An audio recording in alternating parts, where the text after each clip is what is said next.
yet again, we are inundated with AI announcement after AI announcement. It's been Microsoft Build, we've had Google I/O. I've just got an email that said that Claude 4 has been released. We can't get away from talking about AI. Is it okay if we start there?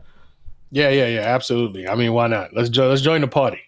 Yeah, we should join the party. So, yeah, it's been an amazing week of announcement after announcement. And the key is that these conferences really start to fill in the gaps of what we maybe knew was coming, but we didn't quite know how it was going to work. And I know that you're always focusing on the SharePoint side of things, and there's been a few SharePoint announcements, but the bulk of it has been, we are an agentic web company, and that's where we're going to go with everything. So that's been a really interesting package of materials to see. I know you haven't actually got to any of the sessions yet, and you might catch up on some of them. But certainly, I've been trying to dip in when I can. It's difficult though, isn't it, to be able to fit in all of these different announcements through our days. Yeah. It is because I do a lot of filtering where I know I've mentioned on this show before. I'm like super laser focused on what can I use to apply to my customers. You know what I mean? And so some of the things I do miss, but I have a great community of people who publish a lot of updates, and I keep up that way. If as soon as I see something that says, "Ooh, I need to take this to my customer," then I'm all in. You know what I'm saying? But right now, being very picky and choosy with announcements I pay attention to and stuff like that.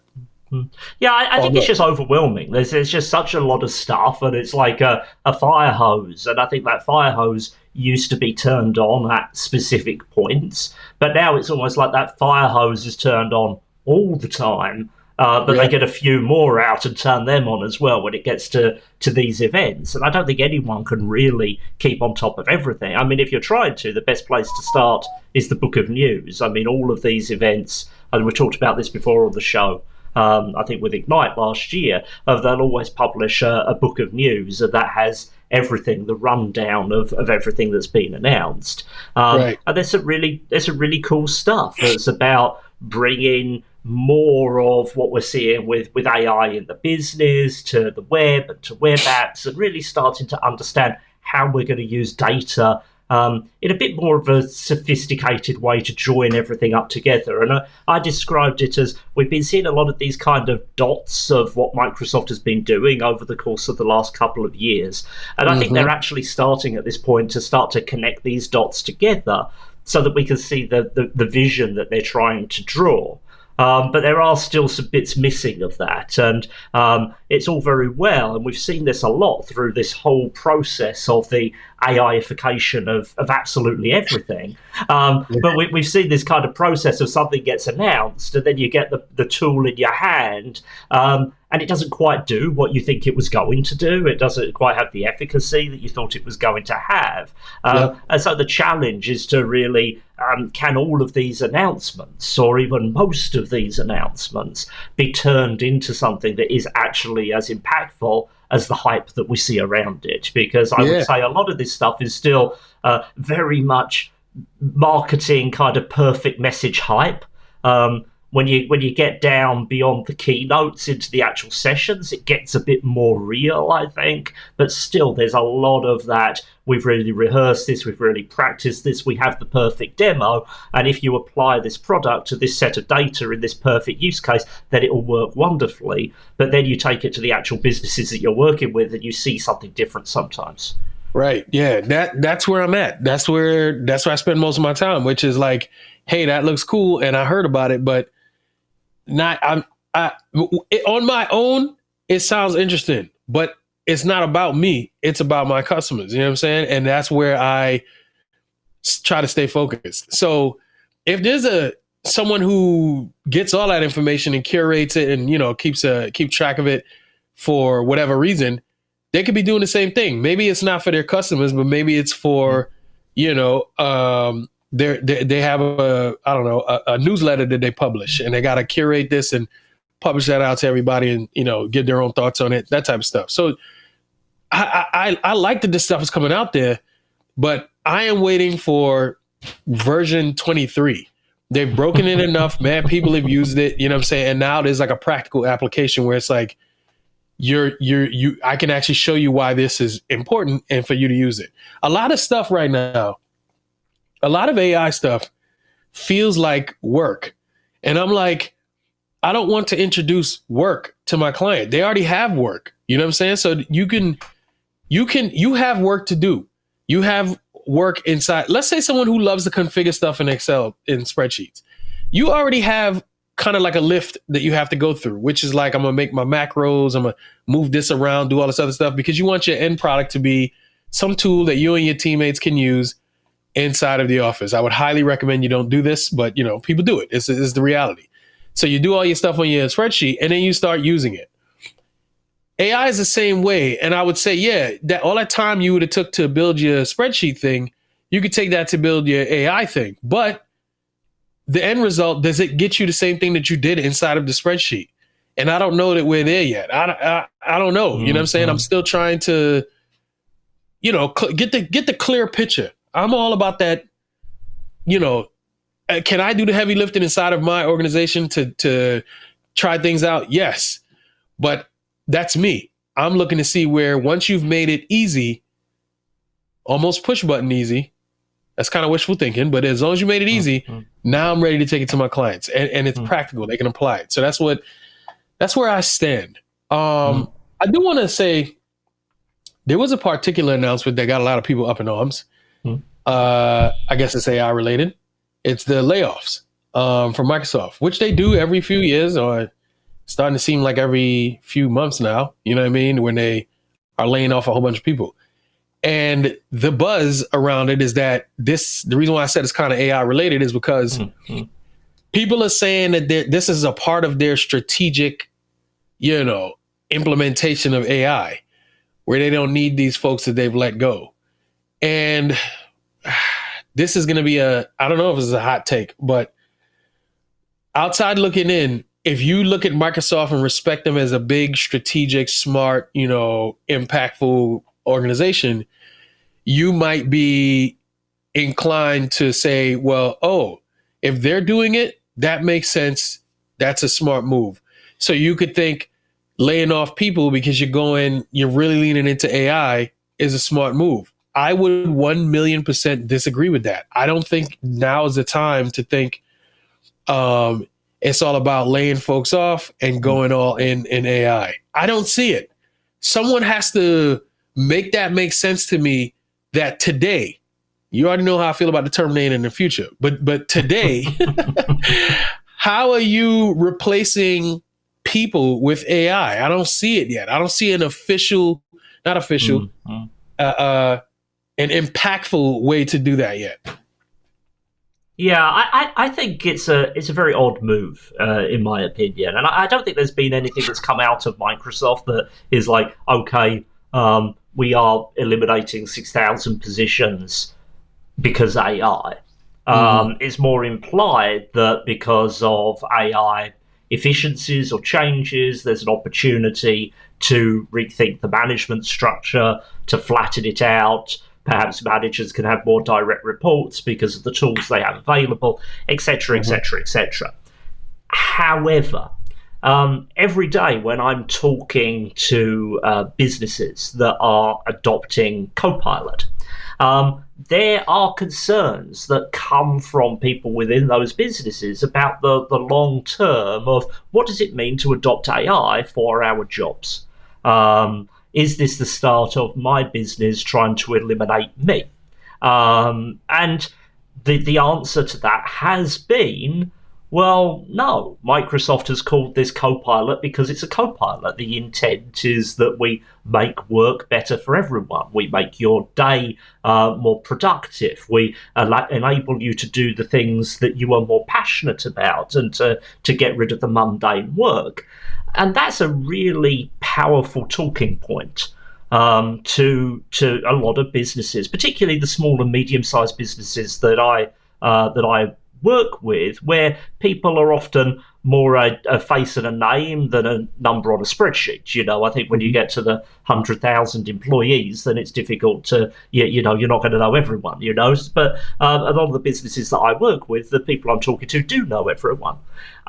It's very difficult to make that argument when the news cycle is all about, well, Microsoft, this king in the AI space, is jettisoning 6,000 employees because AI. And whether that's the reality or not, that's the story that has been picked up, and that's the story that people are running with. And, each of those 6,000 people are a story on their own of the impact this will have on them and on their family and so on and so forth. And we shouldn't forget that. But it's just such a large number in relation to most of the businesses that you and I will work with, for example, that you need to think about it in that kind of holistic term. And so I really think it's a misstep. It's a marketing misstep. It's to do this because the cost of those employees versus the cost of people deciding that Microsoft isn't the nice guy implementer of AI versus the competition could potentially be massive. And so from a purely marketing and customer engagement point of view, I think it's a really stupid step to make. Yeah, I'm with you on that. And even if it's bad marketing, let's say something else is going on. The reason you cut people as a business always boils down to money. I don't see what other reason there is that a business who's been in business for a long time, who's at the top of their game, $1 trillion company, they make business decisions. That's just what it is. And business decisions usually always boil down to money, 99.99% of the time. So you cut these people because of money. And what is the money? Are you saving money by cutting these people? And it's like, I don't believe, look, I don't run $1 trillion company. Far from it. So, take this with a grain of salt. I don't know how much money you're really saving by laying off 6,000 people. That's a lot of money to Microsoft. That seems like nothing. Well, I don't think so. I don't think that's the point. I think the point is that there's this cycle in publicly traded businesses where it's appealing to cut fat. There's a kind of investor class that would always believe that the answer is to cut off some fat, right? There's always a bit of fat to cut in these organizations. And I think it's performative. I don't think it's necessarily to do with the raw financials of, certainly for Microsoft, 6,000 employees or 60,000 employees would not be make or break. In terms of the amount of money that they're making, in terms of the amount of impact it might have on their operations. I think, yes, obviously as you scale up, but in terms of pure money, no. But it's performative that there's this kind of desire to push and push and push in terms of number of employees, in terms of headcount, in terms of maximizing what you're getting out of people. And actually, I think it's utterly short-sighted. I have never worked in an organization where if I had some help eliminating an hour of emails every day, like I could do with Copilot, I'm not going to have anything to do. There's never been a situation where if I had some help summarizing my meetings, I didn't have to spend time writing minutes and emailing people about it, there wouldn't be a couple of projects that I could get started with. I'm not sure of anyone that works in a role where the immediate impact of getting Copilot or getting the Google Workspace Gemini or whatever it might be is just going to be sitting back and twiddling your thumbs. So I think it's incredibly short-sighted. Yeah, I was thinking about a really good use case, which I think a lot of people are probably already doing this, for AI in a business. So let's say the example was like a external HR company. So, when you got a small business, maybe they don't have their own internal HR. So they go hire external and then they let the external folks handle their HR needs. Let's say in that HR team, there's a Michelle. Michelle is the regional person for, the East Coast in America, whatever. And she has a bunch of clients that she handles on the East Coast. and she's really good. She's been doing it for a really long time. She spends a lot of time answering questions, but she's also really good.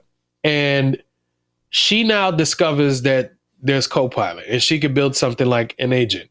And she makes Michelle GPT. Michelle GPT knows a bunch of stuff that she knows. She is training it on a lot of the stuff that she knows, because now I could make it available to my customers somehow. Hey, you can send me messages, or you can go to this site. I created a chat bot. This thing is really good. It can answer all kinds of questions for you. Whatever. This is a really good use case of, creating this agent. She's now freed up time because she's not just answering questions. She's got a lot of stuff to do. She does onboarding. So she onboards the new clients. Now she can, with this new use of AI, make her onboarding better. So she's freed up time with answering all these questions, writing all these emails. So now she can start, doing better with onboarding. And she can use AI to do this as well, too. Like all kinds of ways that you could dream up of. The thing is, she's become more efficient, which if she's become more efficient, all of the other regional managers that you have in this HR company, they can become more efficient by doing the same process. And then your business as a whole now becomes more efficient, and you didn't let go of anyone. And in this new kind of space, I thought about this. I don't think that Michelle GPT should necessarily now belong to the company. This is like a new space that we're dealing with, where we got to think about how this thing works, right? So think about an artist who did a deal with a record label, and now the record label owns their music. But hey, you can get your money by going on tour and, doing merch and all this other stuff. But the record label owns your music. They own the rights to your music. You can probably work out a deal as you become better to say, all right, I need full ownership, or I need some piece of that publishing or something.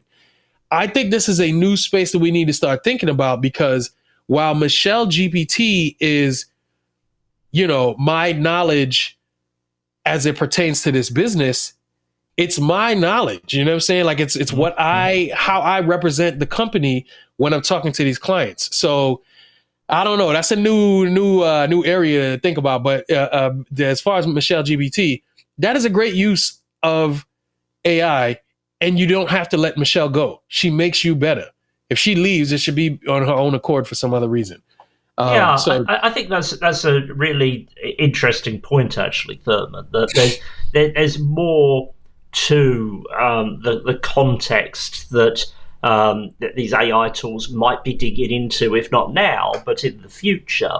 There's more to it than simply you created information or you created data on work time, and therefore your employer owns it.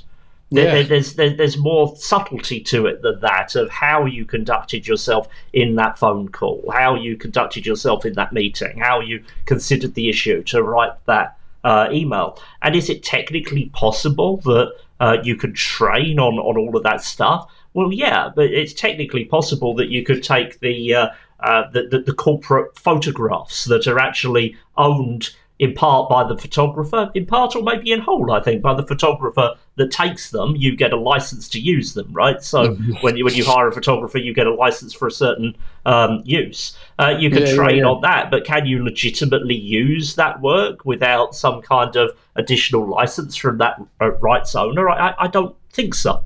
And so in what situation would you actually be able to say, well, this is not to do with my work. This is to do with me. This is what I've brought to the table. Right. This is my skills. This isn't what you've taught me. This isn't the tools that you've given me. This is me as an individual. Right. And I own that. And I think that's a really interesting point. And I've not heard anyone else make that point. But I think it's a point that is well made, and we should really think about, because if you go back to March of 2023, when Copilot was first announced, and Microsoft was the first to the table with this, the message was, this is about making work better. And if we boil it down to, well, this is saving me 2 hours of time per week on average, therefore it's saving 2 hours of time per average, therefore for every 20 employees we can get rid of one because that's how much time we've saved, then that's not about making work better, that's just about making more money. And those two things cannot be the same. Making work better and just making more money, like they're incompatible, because the amount of productivity, the amount of effort, the amount of expectation that is on a human is directly negatively correlated, I think, with how positive an experience they can have of that environment. I don't think that someone can be like, hey, you need to work harder all the time, and that can be positive forever. There's no way that can be the case, right? Gotcha. I don't know. That's something else I didn't think about. But yeah, as you were speaking, I was thinking about, I brought up the artists. So artists are known to be individuals who do deals with labels. You might end up in a situation where you work for the label. So you sign some other kind of deal. If you work for the label, you're kind of different than the person who does a deal with the label. Not kind of, you are different. Those artists sign contracts with the label, so they're not employees of the label. If you're a football player, for instance, American football, NFL, if you're a football player, you are an employee of that organization, but you're the one who hits the gym. You're strong, you're fast, you take whatever supplements. When you get out on the field, you now wear the jersey of that team. You represent that team in the moment. If you get traded, I don't think you take your jerseys and your helmet and all that other stuff with you. You might take one to commemorate that you were there, but you're not going to take your helmet from that team and go wear it and play for another team. You now go play for another team, wear a different jersey, but you continue to you drink your own supplements, you use your own facilities, you work out the way you want to work out, all these kinds of things. You definitely go to practice. But if you were to use AI somehow on your own, like the quarterback for the Commanders, they said that he's using this state of the art stuff where it's like virtual reality, where you get to play football. It feels like you're playing football. He had a great first season. So if I'm doing that on my own time and building up like a really good version of myself because of my own initiatives and it's benefiting the team, when I leave, you lose me along with what I was doing to make this team better. So this is a different area that, some lawyers are probably gonna have to get involved, where if Michelle leaves and takes Michelle GPT, is she in the wrong for taking her industry knowledge that she put inside of this tool? If it was inside a Copilot, maybe the organization could say, no, that belongs to us. But if she puts it in ChatGPT, she could probably say, well, that's mine. But then they could say, well, you took our proprietary information and you put it inside of ChatGPT. That doesn't belong to you. This is very, I don't know. This is crazy. I think it is. But I think the other thing that's really important to think about is you and I and people in this kind of community that we talk to are a little bit unusual in the fact that you actually like SharePoint.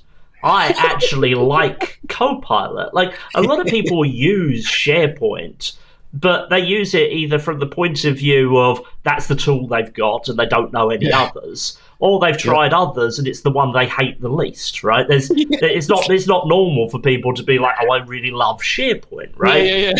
So in a situation where you want to be the product that the average person hates the least, because that's actually where you get to. And I think that the likes of like CEO Satya and Sundar and so on and so forth, I very much doubt that they realistically have the perspective that those people who are going out and spending a normal person's paycheck on like products and services very often are forced to use the product or service that they simply hate the least. The one that's given them no reason to not use them, not the one that they love, not the one they think is amazing. I mean, there's very few things that I buy that I think are genuinely amazing, and there's lots of places that I go to shop because they're just the ones that haven't pissed me off yet. You know, like that's the reality of living in our world now, because we have businesses that are making money at all costs and cutting the experience that you're offering to employees, offering to customers, whatever it may be. That's just the reality of the world that we live in, right? But when it comes to a software like Copilot, for example, do you really want to cut into that? You're the company that we hate the least. You're the software that we hate the least. Give people a reason to say, hey, we don't really like that one because ethically we don't think that they actually stand behind what they say. And I think that's the problem with this, is that this AI dimension actually does have an impact on people's lives. They can see how it has an impact on their lives. There are some people like you who look at it and say, well, Arnold Schwarzenegger is going to be coming for me. And there are others that look at it and question, you know, what does this mean for our kids' education and so on and so forth. These are really real issues. And if you're a business that's talking the talk, you've got to be seen to be walking the walk, or people ain't going to trust you. And if they can't trust you, they're just going to say, well, we might as well just go use DeepSeek or Grok. Yeah, I know. And that's a real thing. To your point, that's a real thing. But it's also a confusing thing where a business, let's say, for instance, to your point about using the thing you hate the least, Microsoft has market share, period. If you walk into an organization, you highly likely will have Windows on your computer. That's just what it is. And that organization is going to tell you our information is inside of these tools. It's in Excel, they're in PowerPoint, they're in Word. That's where you put our information because we've paid for a license to be on that computer and you will use those tools. That's where you put our stuff. That is, as a business owner, that's your goal. That's what you want. You want that. You don't necessarily need to now be the best tool. You just need distribution. And so you got your distribution to the point where you got all these businesses to license your software, and you got there first. So everybody else is basically playing second until they go really hard and do something and blow you out of the water. And that at that point, your priority is not to make better tools. Your priority is to get more market share. It's to get into more organizations. It's to find those companies and tell them, hey, when you start your business, start with us. We're going to knock it out of the park.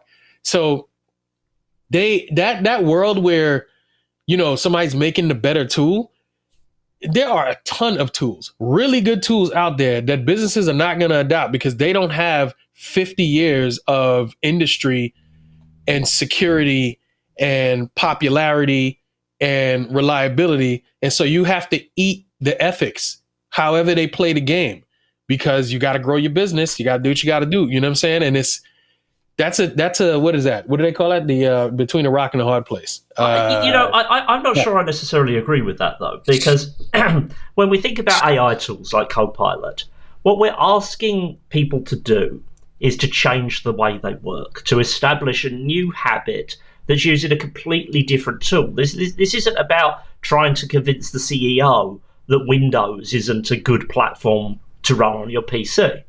This is about simply not cooperating with an adoption effort because you believe that adoption effort, the end game from a company like Microsoft, is to get you out of your job. No one believes the end game from Microsoft in deploying Windows is to get them out of their job. I mean, that probably hasn't been the case since typing pools became eliminated. When would that have been? The 70s, the 80s? You know, when word processors started going on people's desks. Like, that wasn't in my lived memory of being at work. But I do know that technology in the past has had changes to the workforce in that way. And everyone knows that. So, you know, I do a lot of adoption training for Copilot with different sizes of business. And the fact is that the people in those trainings don't necessarily need to vocally not cooperate with training. They just need to not choose to adopt the habit of using Copilot. to choose to ignore it. And Microsoft isn't going to keep selling it because what are you going to do? You're not going to completely replace all your employees with AI natives. Right, that just isn't on the card. So if people are not convinced that it's a good thing for them and for their business to adopt these tools, what is it that's going to drive them to adopt them? Yeah, well, see, all right, I'll give you my thoughts on that. I don't think you always have a choice. But if we're talking about Microsoft and AI, when you know that you already use Microsoft and there are a lot of AI tools being talked about out there that are not from Microsoft, but Microsoft offers an AI tool, the majority of these businesses are going to go with Copilot because it's the least AI that they hate. They're just going to do it because, to your point, because, hey, I have these other choices, but I'm going to go with the one I hate the least, which is already built into my organization. And they're talking about how, all of my data will be enclosed into my organization. So this is where I want to stay. I don't have a need to go use Google's solution or anybody else's solution. That is the reality of where we are. So even if those employees, it's like the employees may or may not have agency over their choice.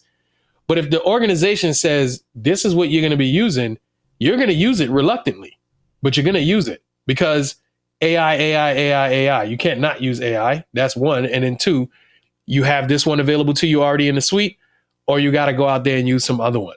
So I do see a situation where even if Microsoft is performing unethically, that if collectively organizations don't, push back, they just go with the flow, Microsoft might win that little battle, if you will. I mean, I can see what you're saying, but I mean, how old is SharePoint? Well, it's been around like 20 years?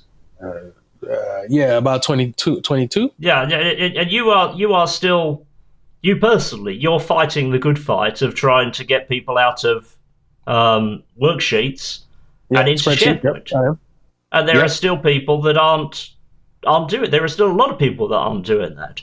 I mean, your business is entirely that there are a lot of people who aren't doing that, despite the fact that their businesses rolled out SharePoint maybe 20 years ago, right? Yes. I mean, if people aren't incentivized to adopt something, like the reason that people don't use SharePoint, I think a lot of the time is because they don't really see the direct benefit to them in doing so. Like if it takes me a little bit more time, then I get paid the same whether I do more or I do less, right? So I might as well do it the way that I know how to do it rather than bothering to learn something new.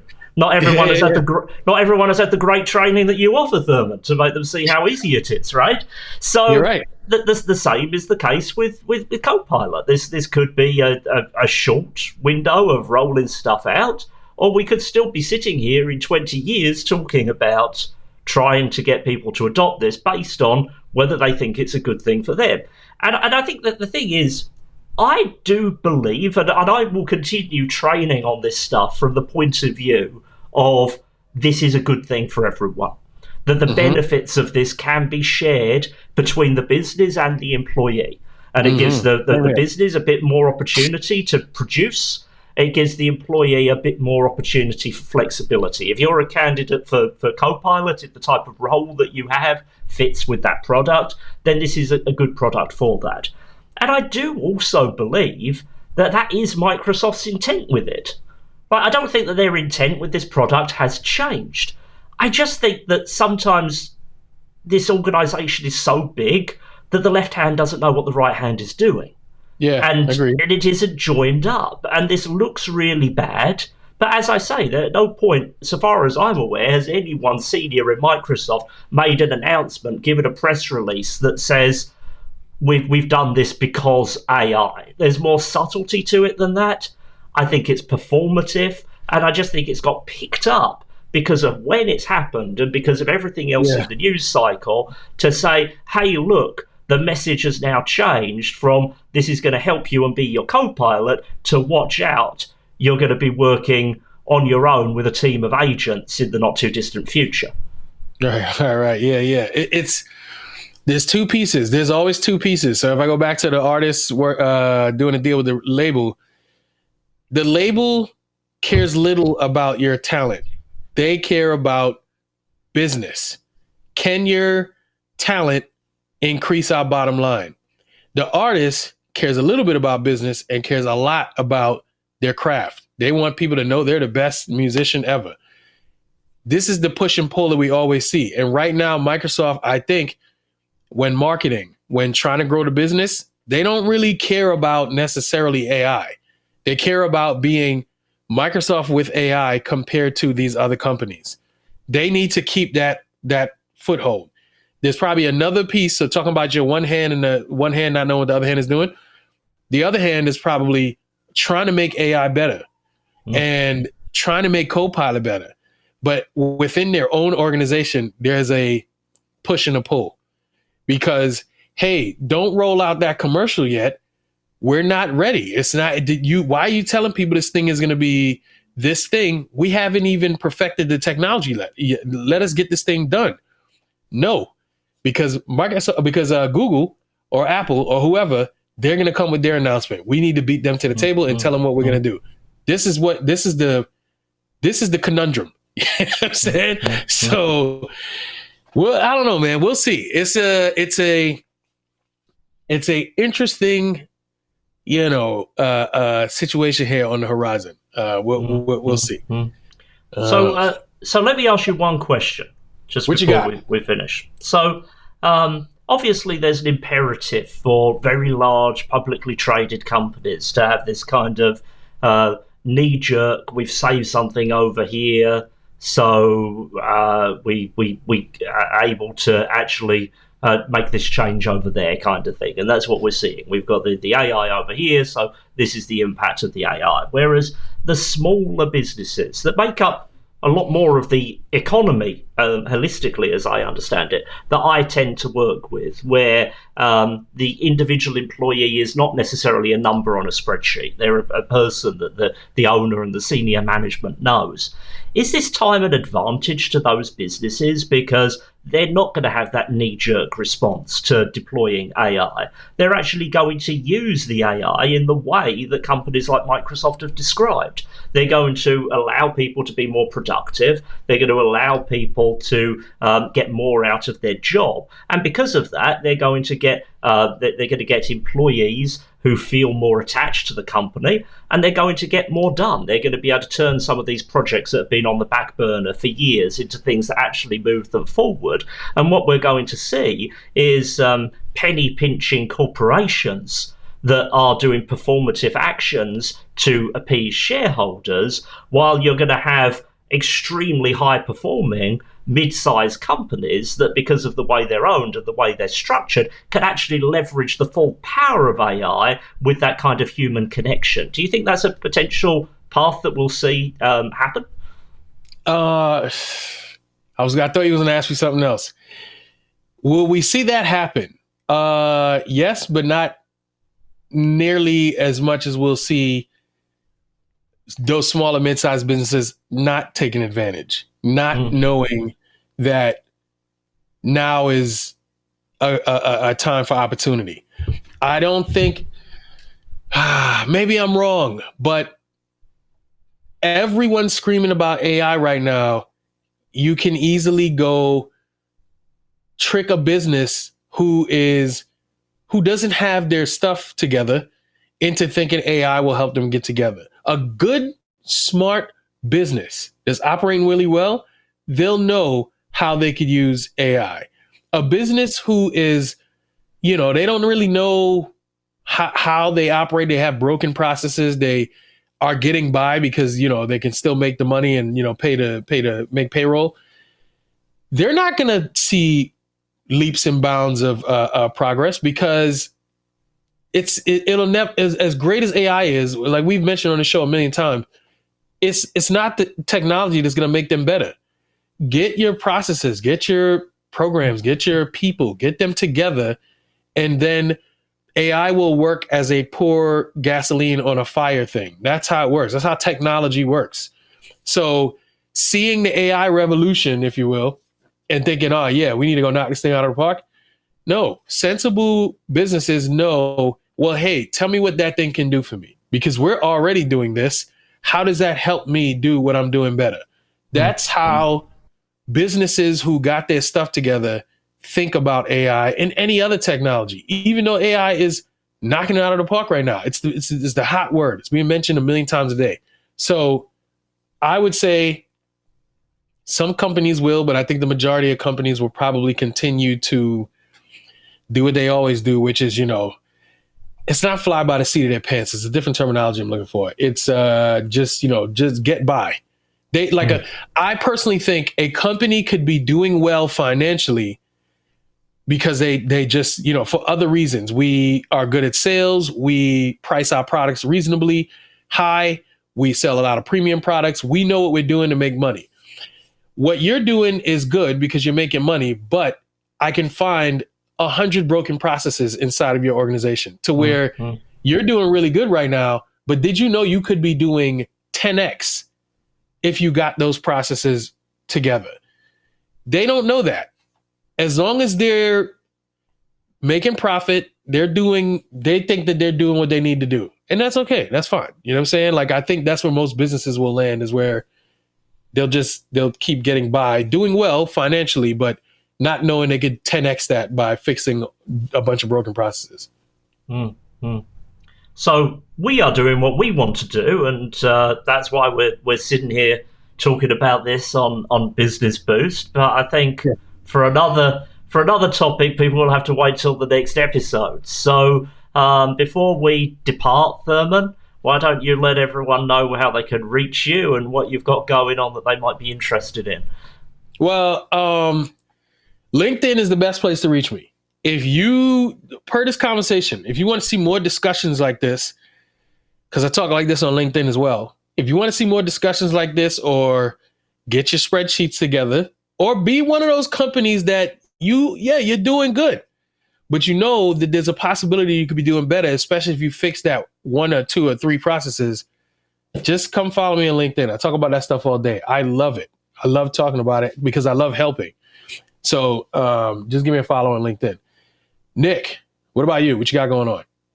So despite our conversation today, I still believe that Copilot is there to help everyone to make work better, whether you're the business owner or whether you're someone who's caught up on too many emails or too many calls in an office and you're trying to get out the door to pick your kids up from school. I think that Copilot is an opportunity for everyone. And so if you want help with Copilot adoption or just understanding if it's the right product for you, then please do reach out. I offer these services to lots of different small and medium-sized businesses. Take a look at my LinkedIn. I post there every day, as I say, because Thurman told me I had to, and I've kept doing that.